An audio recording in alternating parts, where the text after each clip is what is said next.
வெண்ணிலா,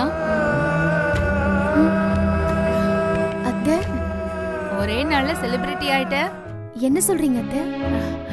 நம்ம social media பக்கத்துல உன்னோட போட்டோவை நிறைய பேர் பார்த்திருக்கிறதா லக்ஸ் சொன்னா. நான் அழகா இருக்கேனான்னு கேட்டல, அதுக்கு பதில் இப்ப கிடைச்சிருச்சா? சரி, வருண் உன் போஸ்ட பார்த்தானா? என்ன சொன்னான்? அவர் அதை பார்த்த மாதிரி தெரியல அத்தை. பார்க்காம எங்க போயிட போறான்? சீக்கிரமே பார்த்துட்டு உன்கிட்ட வந்து நீதான் மாடலா வரணும்னு கூப்பிடுவான். நீ கவலைப்படாத. சொல்ல முடியாது.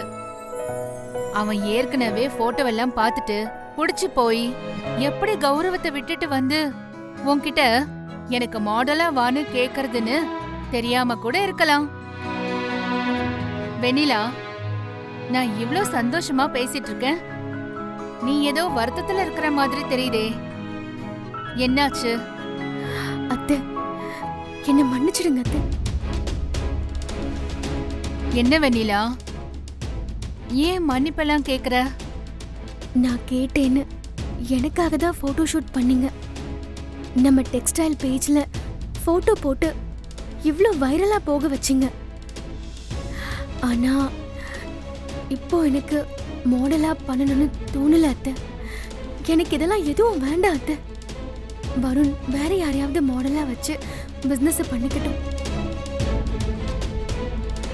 ஏன் வெண்ணிலா, ஏன் ஒரு மாதிரி பேசுற? போட்டோ பார்த்துட்டு வருண் ஏதாவது சொன்னானா? ஐயோ, அதெல்லாம் யாரும் எதுவும் சொல்லல அத்தை. அப்புறம் ஏன் வேண்டாங்கிற? நான் இதுக்கு சரியான ஆள் இல்ல அத்தை.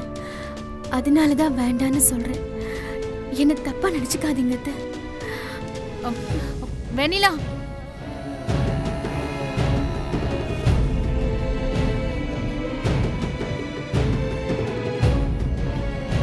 என்ன நம்மள வெண்ணிலா உன்கிட்ட ஏதோ சொல்லிட்டு போற மாதிரி தெரியுது. அவ ஏதாவது சொன்னாளா?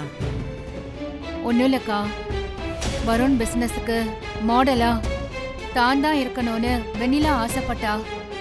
அதுக்காக தான் போட்டோ ஷூட் பண்ணி அந்த போட்டோவை வைரல் பண்ணும். இப்ப வந்து எதுவும் வேண்டான்னு சொல்லிட்டு போறா.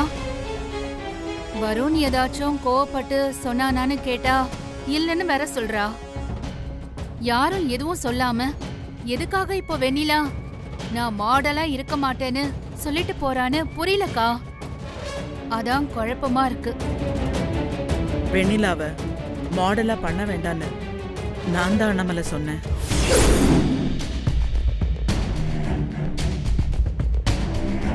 நீங்களா?